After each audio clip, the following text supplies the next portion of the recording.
আপনি সেই মুহূর্তের কথা চিন্তা করেন, সেই সময়ের কথা চিন্তা করেন যে জ্বরে আপনি উঠতে পারতেছেন না, আপনার খাবার খিদা লাগতেছে, আপনার অসুস্থতায় আপনি বিছানা থেকে নড়তে পারতেছেন না।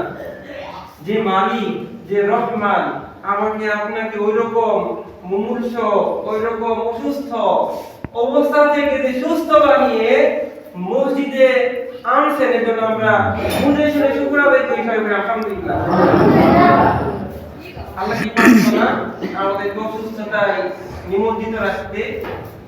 আল্লাহ যে আমাদের সুস্থ বানাইছে, এই নিয়ামতের আমরা মূল্যটা বুঝি না। এজন্য আল্লাহ বললেন লাইন শাকারতুম লাযিদান্নাকুম, তোমরা যদি আমার শুকর আদায় করো আমি তোমাদের নিয়ামত শুধু বাড়াই দেব।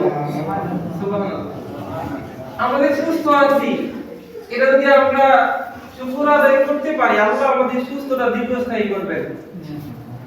সম্মানিত হাজিরিন, আমি একটা সময় বলছিলাম আপনাদের আল্লাহ রাসূল বললেন যে তোমরা কি করো ওয়াসিহাতাকা ক্বাবলা সাকামি, তোমরা তোমাদের অসুস্থতা আসার আগে সুস্থতাকে কাজে লাগাও।